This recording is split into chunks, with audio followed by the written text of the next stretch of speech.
Let's see what little tidbits the Nerdrotic has for us. This should be very interesting. There seems to be implosion and explosions going on over at Disney right now. There's just so much stuff, so many different mini stories out there I'm hearing, man. It's crazy. Woo, woo. Is what it is. Let's get it. Get over and subscribe to the Nerdrotic. I am Iron Man. That's how sorry how's it going? So something burning down.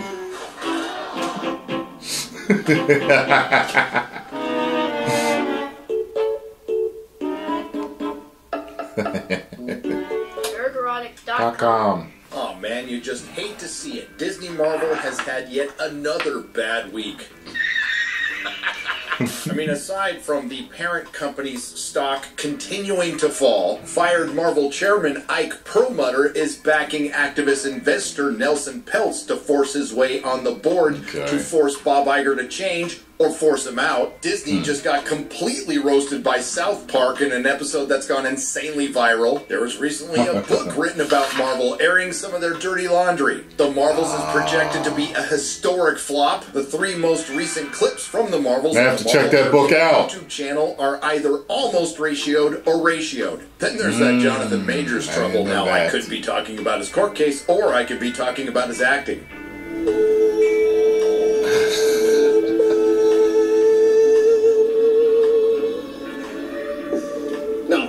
And no one's watching Loki Season 2. So no, things haven't been going that well for the House of Mouse and its subsidiary Marvel, but as we like to say with all things concerning Disney, things can always get worse. And they have. This is a partial quote from an article. Marvel is truly... You know, I hope not. And you know why I say that? The Echo trailer actually looked good. I'm mainly interested in the Kingpin in this. Dude's a great actor, and he plays the hell out of that Kingpin role. It actually looks like it's shot well. It might be really good, but it's Marvel. It's Marvel under Disney rules, so we've seen trailers before where like, oh, it looked like that. So I'm just gonna have to wait till I see it. You know how that goes. So, hopefully things are turning around. Does it come from bounding into comics? Does it come from a Ryan Kinnell thumbnail? Does it come from one of my videos? No, it comes from Variety. So join me, you 875,000 practitioners of common sense and the 40% who haven't subscribed yet. Truly, thank you. Let's talk about the Access Media turning on their masters. And no, this isn't some opinion piece from Variety. It is carpet bombing Marvel. It is an expose that is so important to them, it's their banner on their Twitter page. Yeah. Crisis at Marvel. Jonathan Majors' backup plans. The Marvels reshoots. Reviving original Avengers and more issues revealed. And look at the art on this article. They went full YouTuber with the red down arrow. And they also ask, is Marvel in trouble? Disney's biggest hitmaker will need to flex its muscles to overcome superhero fatigue, and the Marvels won't be the answer. Well, to answer their question, hell yes they're in trouble, because the MCU killed the MCU, and now we're in phase apathy. Now, I just made a video as to why Marvel failed. And guess what? They are going to have to change course immediately. They have to immediately change course because, see, before it was just a bunch of YouTubers and some sparse articles. Now, Variety, the major Variety, the mainstream Variety has let it be known that all these problems that we have been talking about and warning about for years are happening and were going to happen. The fans predicted the future. They have to change course because everybody knows now. After South Park after Variety, the spotlight is now on you, Disney, Marvel, Lucasfilm. And anybody that does not want to suffer your fate is going to have to change course now too. Oh boy. You can check it out right here. I also have an extensive playlist that chronicles its demise over the last few years. Now, the reason we're going over this is because there is some new information. There's some information that confirms some of the stuff I've said. And yeah, it's a victory lap because guess what? The fans were right all along. This past September, a group of Marvel creatives, well, I'm going to have to stop you right there, Variety, because there are no longer any creatives at Marvel, including studio chief Kevin Feige, assembled in Palm Springs for the studio annual retreat.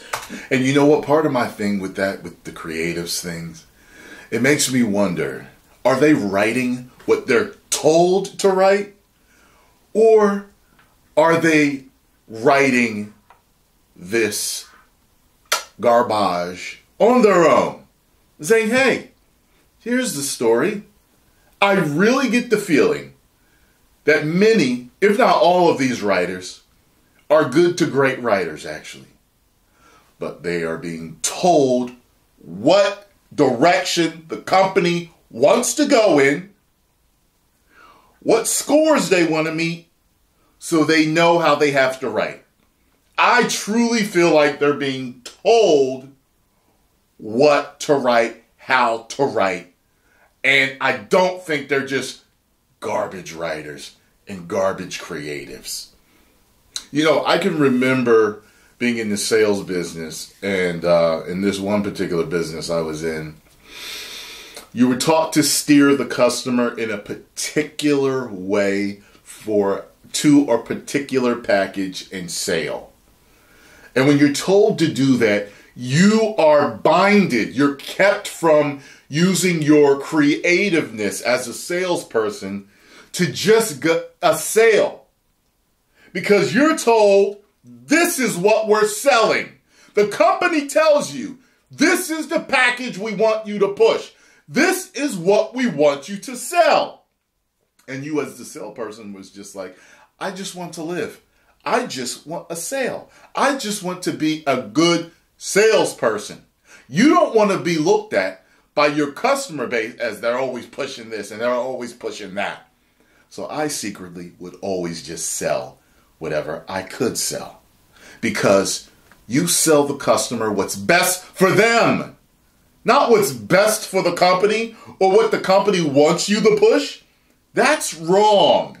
Now, if what the company's pushing really is what's best for the customer, like some companies really do push really good packages for a customer. And like it really has the customer's best interest in mind. But when it doesn't and they're pushing it, but you want to keep your job, you do it. And that's what I think has been happening. I don't just think that they're hiring Joe Schmo off the street to write something. I think these are people that actually are able to write good things. Now, some of them may have been drinking the Kool-Aid, of course, but some of them may not have been. And they're just like, geez. Okay. Strong, female, short hair, non-white, and she's gotta be gay! Most years, the vibe would have been confident, even cocky, given how the premier superhero brand, owned by Disney since 2009, that's when Marvel died, has remade the entertainment business in its image, and boy, does the entertainment business now regret that. But this occasion was angst-ridden. They were all following Disney's lead, boy. I know they all regret it. Marvel was reeling from a series of disappointments on screen, a legal scandal involving one of its biggest stars, and a question about the viability of the studio's ambitious strategy to extend the brand beyond movies into streaming. Now, apparently... By the way, side note, oh man, I watched a few people review Spider-Man 2. Oh, there was so much stuff in there that I skipped or missed just because I was more focused on playing the action.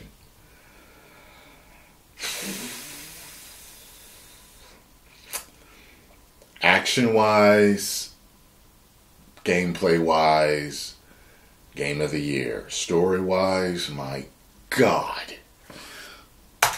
The most pressing issue is Jonathan Majors. Now, I believe the man is innocent until proven guilty. Yes, he deserves his day in court. Yes, he does. And Disney has shown him something they didn't show someone like Gina Carano. Patience. The actor insists that he is the victim, but the damage to his reputation and the chance he could lose the case has forced Marvel to reconsider its plans. Never mind the court case, Disney Marvel should be reconsidering their plans based on this. That's the gambit! Or this. They will take everything. And this. Time is everything. Each and every one of us? One of us? Oh, brother, this guy stinks! At a gathering in Palm Springs, executives discussed backup plans, including pivoting to another comic book adversary like Doctor Doom. And yes, a lot of us have been asking for that, but unfortunately, Marvel would probably have him fighting an all-female Fantastic Four or all-female Young Avengers. Not interested, but making any shift would carry its own headaches. Majors was already a big presence in the MCU, including as the scene-stealing antagonist in February's massive flop, Antifa Man and Wasp, Commie Mania, and has been positioned as the franchise's next big thing in this season of Loki, particularly in the finale, which airs on November 9th and sets up Kang as the titular star of the 5th Avengers film in 2026, which is probably soon to be retitled. And let's keep in mind, Jonathan Majors' Kang was only chosen to be the big bad in the multiversal saga based on the hype from the awful Loki Season 1. This comes from the book The Reign of Marvel Studios. According to one Marvel source, Kang was not originally intended to be the overarching villain. You know what? I listen to a lot of audiobooks now. I'm always so much on the go and doing things and making videos that audiobooks have been the way that I used to actually sit and read books for hours and stuff. I don't do that anymore. Audiobooks are such a blessing. I think I might get this on audio if they have it. Usually bestsellers, or a lot of times if it's a book that is pushed right, has good marketing, a lot of times they have a audiobook companion. So I'm going to see if this book is on audio. I'm going to check this out. Of the multiversal saga. The decision to elevate him to a Thanos-level threat was based on the positive buzz actor Jonathan Majors generated for the role.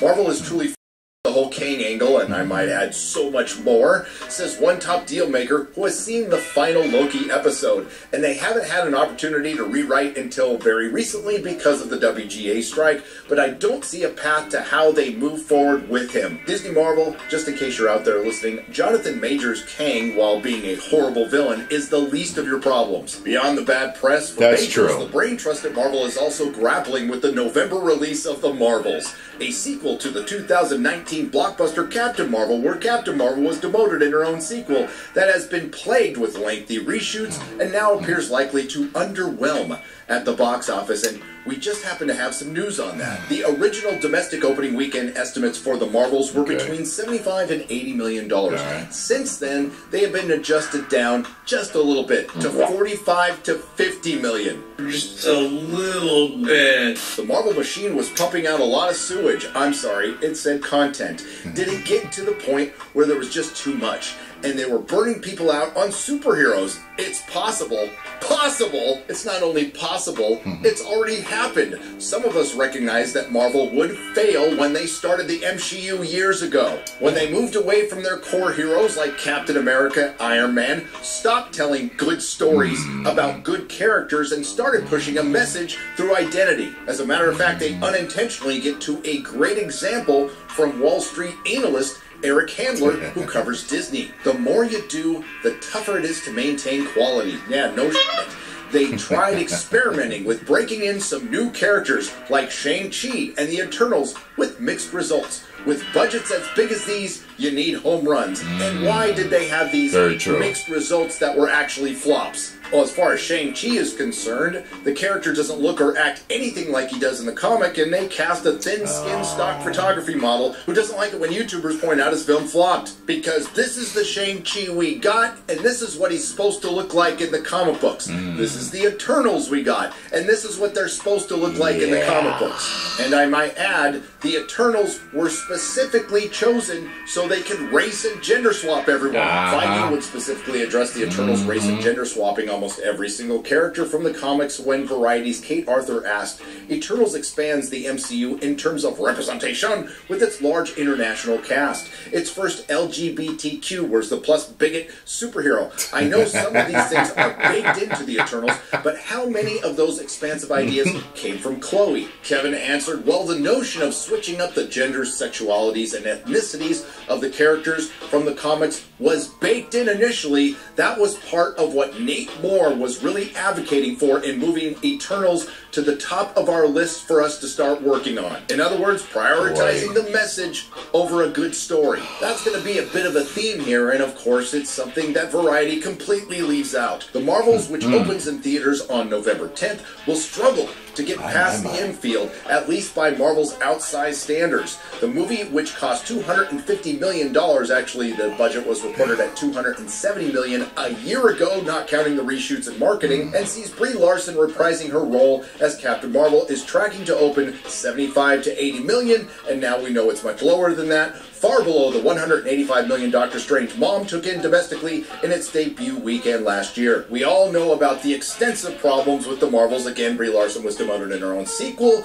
and then surrounded by a shield of diverse women, the ballooning budget due to the multiple reshoots leading to the multiple delays, but we didn't know this. The eyebrows were raised again when director Nia DaCosta began working on another film while the Marvels was still in post-production. The filmmaker moved to London earlier this year to begin prepping for her Tessa Thompson drama, Hedda. A representative for DaCosta declined to comment. But this is not unusual for Disney Marvel because, as I've told you in previous videos, directors are not hired, they are cast, which was exposed years ago when Lucrecia Martel turned down Black Widow after Marvel told her, don't worry about the action scenes. Companies are interested in female filmmakers, but they still think action scenes are for male directors, said the Zama director. I mean, are they wrong? I don't know. I'll report it. You decide. But they aren't wrong here. If you're directing a $250 million movie, it's kind of weird for the director to leave with a few months to go. Now, I reported a couple of months back that The Marvels was the lowest test-screened film in the history of the MCU. Some told me that those test screenings never happened. Well, then there's this. Disney employees and their friends and families took the uncharacteristic step of holding a public test screening in Texas. The audience gave the film middling reviews. I think middling is being generous. But not to worry, because Disney Marvel is saved thanks to the genius intellect of the Disney marketing department. I don't know the definition of middling. I do believe it's basically mid, but let me see here specifically. Middling. Definition. Here's the definition. Middling definition. Here's the definition of middling: moderate or average in size, amount, or rank. That's what I thought. Mid. I call this a Hail Mary, but I think it just might work. A cat live stream.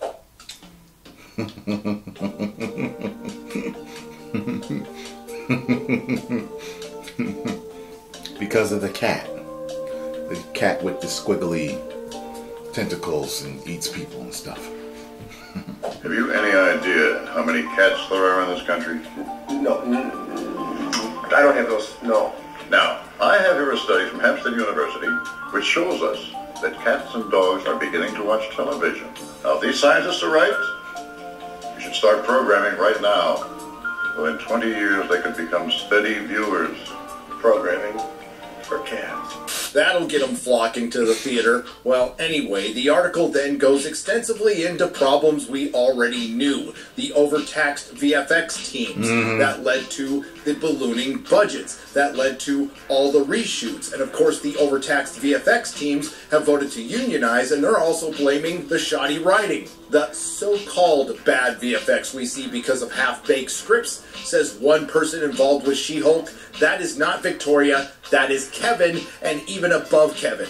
Of course, we know Victoria Alonso was fired and they called her a scapegoat, but she did publicly call out her CEO at an Alphabet event, which according to the book The Reign of Marvel Studios is really the reason she got fired. And all this was happening while, I'll quote the article, Marvel was bleeding money. Now, successful corporations or subsidiaries aren't usually associated with bleeding money, with a single episode of She-Hulk costing some $25 million, dwarfing the budget of a final season episode insane, of and it looked HBO's like Game that. of Thrones, Insane. but without the similar zeitgeist bang. No, it was a fart in the wind like most everything else from Marvel Phase 4 on, and if you had just set $25 million on fire and filmed it, it would have been more entertaining. There are signs that the flood of product, that's what they call it, and that's exactly what it is leading people to tune out. I'm not prepared to call it a permanent fall. I am, because it's already happened. Yeah. But based on the numbers that go with Marvel podcasts, Marvel-based articles, friends who do Marvel-based video coverage, all of these numbers are significantly down, says Joan Robinson, co-author of New York Times bestseller MCU, The Reign of Marvel Studios. And she's not wrong. That's what happens when apathy sets in. What Disney Marvel and Disney Star Wars and Disney and all of Hollywood have completely forgotten is angry fans are fans that care. But at some point, they stop. Very true. A slavish adherence to the message is the source of all of these problems. They've led to lazy production, bad hiring practices. Hey, Disney, just call up Vince McMahon. Just call him up. Talk to him about how many people unsubscribed from his WWE network and stopped watching when he was running all this trash storylines and pushing people that the fans didn't want to. Ask him what happened, because I'm one of the people that left and never returned, and it's been years since I've had an interest in watching wrestling. So don't go down Vince McMahon's path. This poor writing. It just so happens that Variety gives us unintentionally a great example of this. As public criticism mounts, Feige is pulling the plug on scripts and projects that aren't working. Case in point, the Blade reboot with Mahershala Ali signed on for the eponymous role of a vampire. Things look promising for a 2023 release date, but the project has gone through at least 5 writers, 2 directors, and 1 shutdown 6 weeks before production. One person familiar with the script permutations says the story at one point morphed into a narrative led by women and filled with life lessons. Blade was relegated to the 4th That is lead. so funny. A bizarre Every idea, time I hear it. that the studio had hired 2-time Oscar winner Ali on board. But is it really that bizarre, or is it very consistent? Blade with isn't the about MCU? life lessons. Let's see. You'll have to forgive me because I'm just going to go off the top of my head. In Black Panther, he was You can only put that in surrounded a- by 2 or 3 women. You can put that in a Spider-Man movie, even the Superman movie. Not Blade. Life lessons. That cringe female power scene in Endgame. The funny thing about the negabands on the TV show is that they're actually meant to be a big callback to the OG version of Captain Marvel, the very first version, who was a man called Mar-Vell, who did appear during the Captain Marvel movie in the MCU, but he was played by Annette Bening, so they changed the character just a little bit. What? Yeah. What the fuck? But he was played by Annette Bening, so they changed the character a little bit.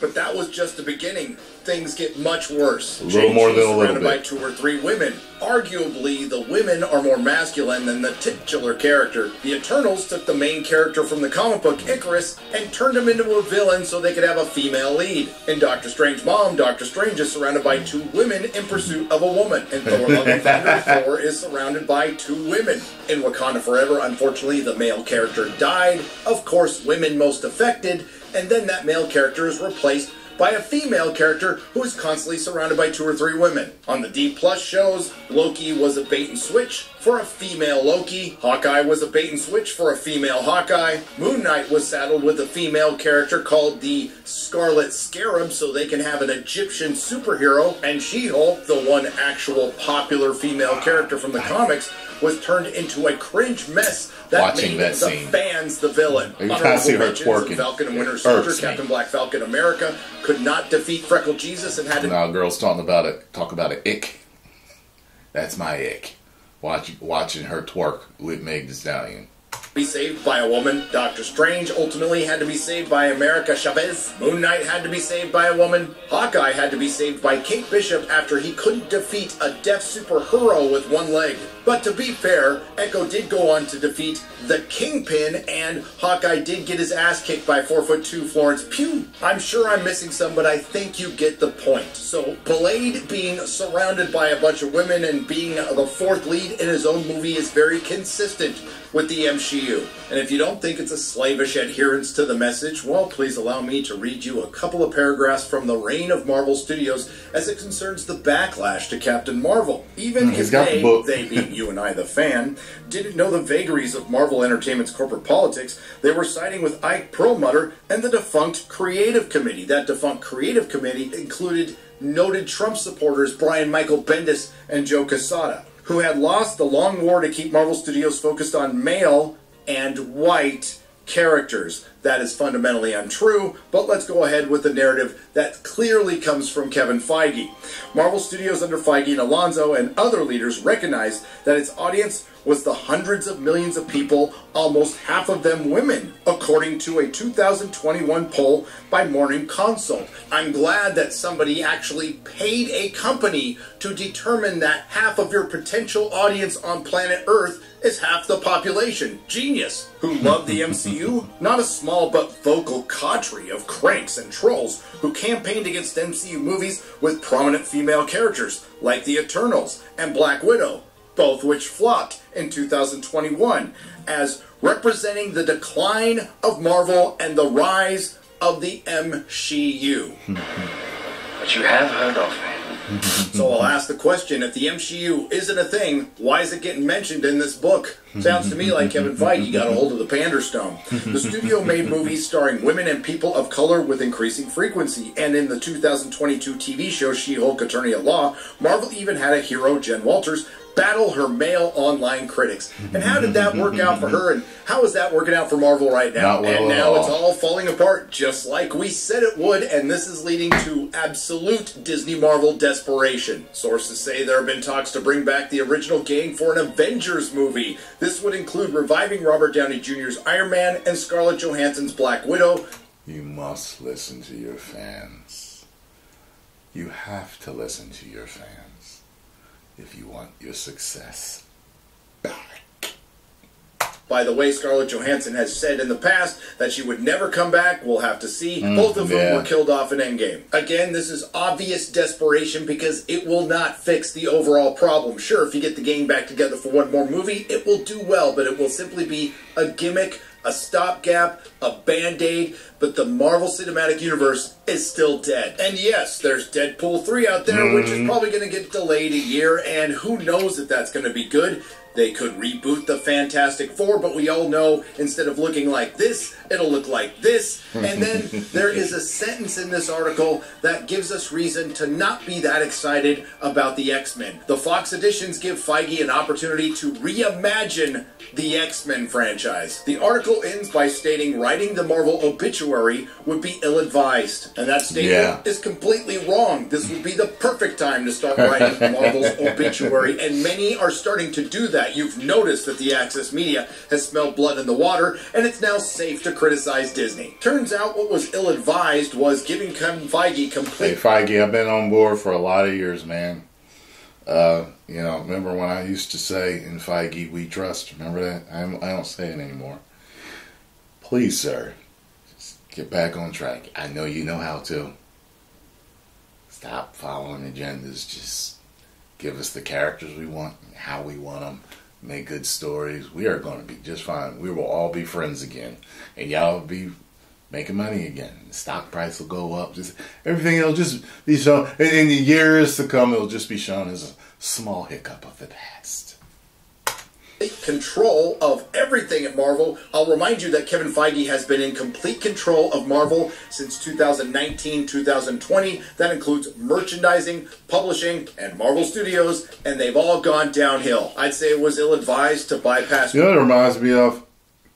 It reminds me of during a storyline that Vince McMahon did. And it was when he had the NWO come in. Hall Nash and Hollywood Hogan. And Vince says something to the effect of, I created the WWE, and by God, if I created it, I'm gonna kill it. That's what it sounds like. That's what it feels like with Feige. It's like he created, you know what I mean? We know it's a bunch of moving parts and people and writers and actors and directors, but it's like he's the head honcho. It's like he created like this current day MCU and all the stuff from the past that made it so great. And by God, he's killing it. And even heard that he told an executive behind Blade today or whatever that when the news got out about how bad Blade scripts were and all this other things that it was the first time they had heard Feige holler. And he told that executive, you're fired. So, there's a whole lot of mayhem going over at Disney Marvel right now. Great storytelling from the past to get to the more modern books that prioritize identity over character and message over story. I would say it was ill-advised to get rid of your core characters and replace them with a bunch of people nobody cares about. I would say it was ill-advised to alienate your fan base and then make an enemy of them, especially when they were right all along. And now the Access media is piling on, and they're not just late to the party. The maid already showed up, cleaned up, took home all the drugs and alcohol. The parents came back home, sold the house, and moved to Nevada. So we are winning. The great correction is happening, and the universe will unfold as it should. But unfortunately, we had to lose a lot to get here. And hopefully, it'll be perfectly balanced, like all things should be. Star Wars, Star Trek, Doctor Who, and Marvel. And now Disney Marvel is so desperate, they've made a profit out of Joe Rogan. Is the door to Iron Man totally closed? Because I don't believe it is. You guys can go through time now. You can go... There was... You know, you already opened up that door. Let me ask you the question. If I pick the jersey back up and put it on, wouldn't you feel a little bit like, oh, crap? No. Oh. Here's what I think. Right. They go through a few semi-lackluster Avengers movies without you. Nerderotic.com. If you like what you heard, please like, share, and subscribe. If you didn't like what you heard, I thank you for listening this long. I will see you in the next video. I will tell you this. Robert Downey Jr. never made those movies for me. It was the collective of the characters. It truly was the whole team that did it for me. And I know he was their centerpiece. It never felt that way to me. For years it didn't, until people started to talk about how he was the centerpiece. And I really started to notice. But to me, it was always the whole team, man.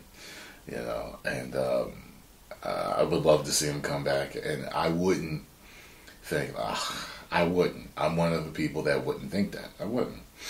With all of them coming back, I'm fine. That's what we didn't want them to end the Avengers anyway. Like that was a mistake as far as I'm concerned. But yeah, we know why they were all ending it, and to end that ended them. Post comments down below. Let me know what y'all think. If you enjoyed my reaction and thoughts on this, make sure you hit the like button, subscribe, and subscribe to the Nerdrotic. Tell them Tyrone Magnus sent you. 10 million subscribers. Whoa. Bet you don't know where I got that